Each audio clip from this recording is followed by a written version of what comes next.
Okay, so I have a friend named Devin. Now, he's about 5 years older than me. I've known him since I was a little kid. He always lived on my block. And he went to college.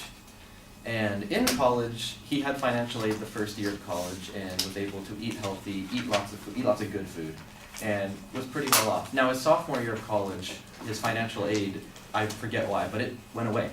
And by going away, he had to pay for a lot more things at that point. And so at that point, he started to buy more junk food. He started to order a Chinese takeout. He started to order the Domino's Pizza, Pizza Hut. Now, every once in a while, those things are fine. Those things are okay to eat. But he ate it a bit too much, and by the time I saw him about 3.5 years later, when he came back to visit, he had gained 30 pounds in his 4 years of college. And since then, Devin's lost all the weight, but I realized that I realized by remembering and seeing that I don't want that to happen to me in college, and I'm pretty sure none of you want that to happen to yourselves. So Devin's not alone. Now, according to the Healthy Living Association, most freshmen will gain weight their first year of college. Average is about 15, the freshman 15. And if their healthy eating habits if they don't build up healthy eating habits, that weight will continue to be gained throughout their 4 years of college. And according to the FDA, most college students do not actually eat their recommended daily servings of fruit and vegetables every day, and they mostly focus on carbs and the proteins and the meats. And so what I'm here to demonstrate for you today is I'm here to demonstrate for you a healthy, cheap pizza that you can make yourself that could feed 4 people for under $20. And the way you make this pizza is in 3 steps. First, you gotta prepare your dough. Then you gotta pick the ingredients and put the ingredients on the pizza. Then you bake, and you can decorate it and make it look all fancy and impress your friends. All right, so let's get started. So the first thing you wanna do is you want to put a little bit of flour on your pan. That way your pizza does not get stuck to the pan while you're preparing it and while you can knead it out for the next step.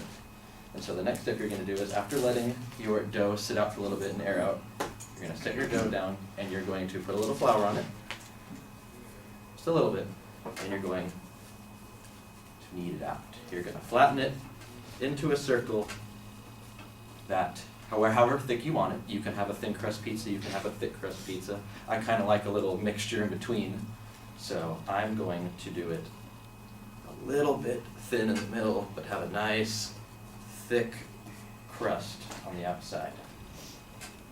And it takes a little bit of work. You can put a little bit of effort into it. It can get tiring if your dough is a little bit harder to work with, but no worry, you can't really make a pizza either too thin or too thick. If you pizza, no matter what you're eating, the same. Really hard to make a mistake. We don't make mistakes here. We have happy little accidents. So, all right. There we go. There. For demonstration purposes, that's where I'll stop for now. And so the next thing you're going to do is you're going to add a little bit of seasoning on there to go underneath your sauce that you're going to add. So I like this. This is like a chicken, kind of like a meat seasoning. Don't put too much on there. There you go. You got that set. Now you're going to take either a brush, a spoon, anything you have, and you're going to take your sauce. This is a tomato sauce. Put this here. You're just going to spread it around the inside of your pizza. Now you don't want too much because you don't want them to only taste the pizza. Because they're only taste pizza. Only taste the sauce, because if they taste the sauce, they can't enjoy the rest of the good ingredients. So you want just a thin layer over the top of the pizza. Just a thin layer. Perfect. All right. So next, what you're going to do is I have a little virgin olive oil here. So you're going to open that up. Make sure you don't spill it. And I like having a crusty crust, not a fluffy or a thin one. So what I'm going to do is, so when it's baking, I'm going to rub a little bit of virgin olive oil around the edges of this pizza, like so. A few little edges. Perfect. All right. Now the next step is, this is it. Our dough is prepared for the ingredients. So now what we're going to do is we're going to add the main stuff that we put on top. And so what I have here is I have some mozzarella cheese, some tomatoes, some mushrooms, some chives, some olives, and a little bit of goat cheese because I like goat cheese. And so let's put some mozzarella on. Now you don't need cheese across the entire pizza for this because you got a lot of different ingredients that you can taste. So you just, and this will also melt when you put it in the oven.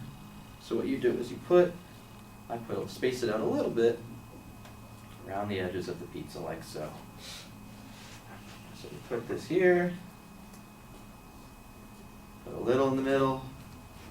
You can cut it up, spread it out again. It will melt, so it will cover up a little wider area than you think.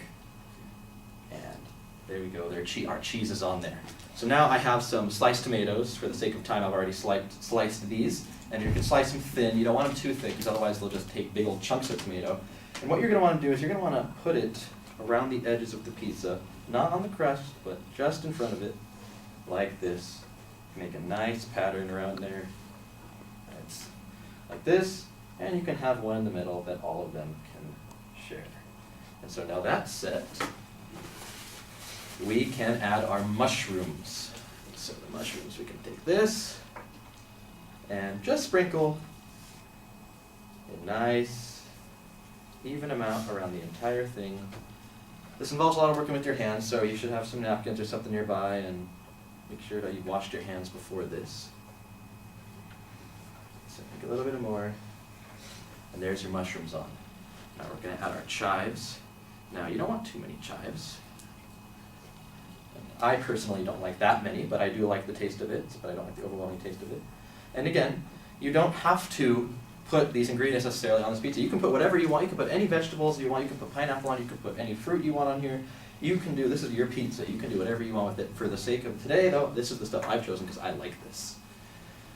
And so I like olives too, and so we're going to put some olives on there now. So all these olives around, and this will all melt together and fuse together when you put it in the oven. So we'll put that in there.